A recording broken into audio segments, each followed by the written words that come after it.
নমস্কার, 7 EPIC news নেটওয়ার্কে আপনাদের স্বাগত। মাওবাদী সংগঠনের সাথে যুক্ত সন্দেহে এবার সোদপুরে এক মহিলার বাড়িতে এনআইএ হানা। মঙ্গলবার ভোরে পানিহাটি পৌরসভার 31 নম্বর ওয়ার্ডের পল্লীশ্রী এলাকায় শিপ্রা চক্রবর্তী নামের এক মহিলার বাড়িতে আচমকাই হানা দেন এনআইএর আধিকারিকেরা।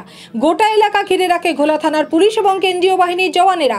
শিপ্রা চক্রবর্তী মাওবাদী সংগঠনের সাথে যুক্ত সন্দেহেই এদিন তার বাড়িতে হানা দিয়ে প্রথমে বাড়ির সামনে এসে ডাকাডাকি করবার পর বাড়ির গেট না খোলায় গেট টপকেই বাড়ির ভেতরে ঢুকেন এনআইএর আধিকারিকেরা।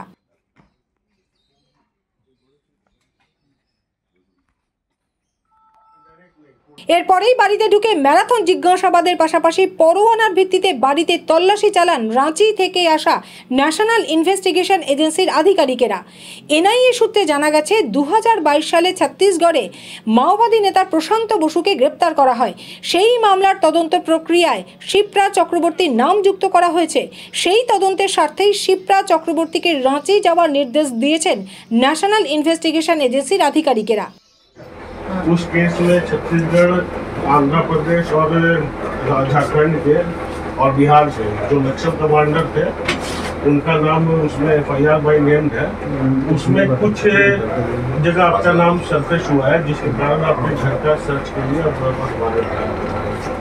ठीक है, तो हम आपके घर को सर्च करेंगे और कुछ भी हमको देखने में अगर आप चाहती हैं कि हम लोग का कोई सर्च करने के लिए हम लोग का भी सर्च कर सकते हैं।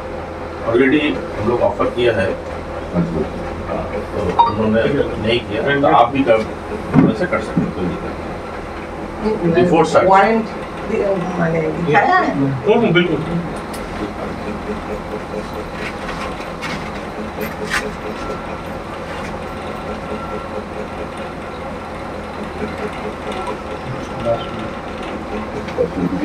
आप इतना सारा लोग रहे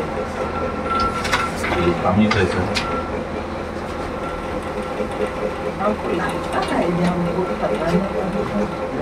देखिए बात है, एक जो हम लोग जब सुबह तंग कर रहे थे हम लोगों को खराब लग रहा है, लेकिन फिर भी क्या करें, ऑफिशियल ड्यूटी है सबका।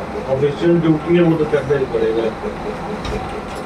যদিও তার সাথে মাওবাদী যোগাযোগ রয়েছে কিনা তা স্বীকার করতে অস্বীকার করে সাংবাদিকদের মুখোমুখি হয়ে শিপ্রা চক্রবর্তী কি জানালেন শুনুন। এটা এসছে হচ্ছে এনআইএ থেকে, আপনার রাঁচি থেকে এসছে এটা। এদের কাছে 2022-এ মাওবাদী নেতা প্রশান্ত বসু তিনি অ্যারেস্ট হয়েছিলেন, যে সেই এফআইআরের বোধহয় নাম আছে বললো না, সেখানে একটা নাম আছে, সেটা আমার অরিজিনাল নাম না, মানে সাসপেক্টেড আর কি। মানে প্রশান্ত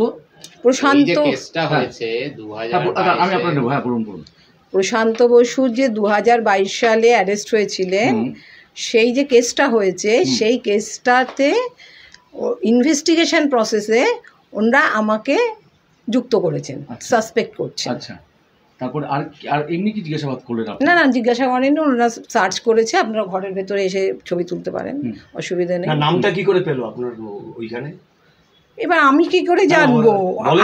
হ্যাঁ, ওরা একটা অন্য নাম বলেছে যা আমার জানার বাইরে, মানে আমি বিলকুল আমি সেই নাম জানি না, কিন্তু ইনভেস্টিগেশনে ওনাদের কাজ ওনারা করেছে।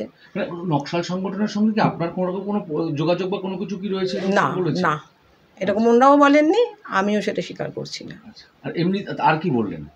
আর কিছু ওনারা বলেননি, ওনারা খুবই ভালোভাবে ওনারা আমাকে রাঁচিতে যেতে বলেছেন, একটা ডেট করে নেবেন। আচ্ছা আচ্ছা, সেটা আপনাদের বলে দেবেন? হ্যাঁ হ্যাঁ, আমার সাথে আর মাঝখানেও মিট করবে। টানা প্রায় 5 ঘন্টা ধরে তল্লাশি এবং জিজ্ঞাসাবাদের পর শিপ্রা চক্রবর্তীর বাড়ি থেকে বেরিয়ে যান এনআইএর প্রতিনিধি দল। যদিও তদন্তের বিষয়ে সাংবাদিকদের সামনে মুখ খুলতে চাননি এনআইএ আধিকারিকেরা। সাত সকালে এই ঘটনার জেরে চাঞ্চল্য ছড়ায় পল্লীশ্রী এলাকার বাসিন্দাদের মধ্যে।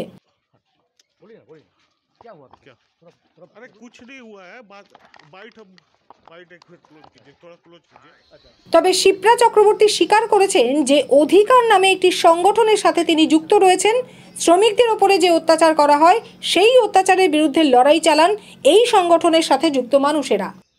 দেখুন, ওনাদের তো ওটা কাজ, মানে ডিস্টার্ব বা আপনার অপমানিত বোধ, মানে এটা কিন্তু একদম রিপোর্টার না, ভাই হিসাবে জিজ্ঞেস নিতে পারেন। না না, ভাই হিসাবে আমি প্রথমত অপমানিত বোধ করছি না, কারণ আমি চুরিও করিনি, ডাকাতিও করিনি, খুনও করিনি, আমি যে কোনো সময় যে কোনো জায়গায় জাস্টিসের পক্ষে কথা বলবো, চিৎকার করে বলতে পারবো সেটা। ফলে আমার অপমানিত হওয়ার তো কোনো কারণ নেই। এবার ওনারা একটা চাকরি করেন, ওনারা ওনাদের কাজের জায়গা থেকে এটা ওনারা করেছেন, তো সেইটাকে আমি অপমান হিসেবে দেখবো কেন? আমি একদমই অপমানিত বোধ করছি না। আপনি যে সংগঠনের কথা বললেন সেই সংগঠনটার নামটা কি বলবেন একটু? কোন সংগঠন? ওই কি আমি বললেন? অধিকার বলে একটা সংগঠনের সাথে যুক্ত ছিলাম বা এখনো আছি। আর আপনি শ্রমিকদের জন্য লড়ে আমাদের যাচ্ছেন, শ্রমিকদের মানে আসল জন্য। কথা হচ্ছে আপনি শ্রমিকদের জন্য লড়ে যাচ্ছেন, লড়ছিলাম, এখন অতটা পারছি না। মানে এইটাই করতেন আপনি? হ্যাঁ। সোদপুর থেকে রাজাদের রিপোর্ট, 7 এবিক নিউজ নেটওয়ার্ক।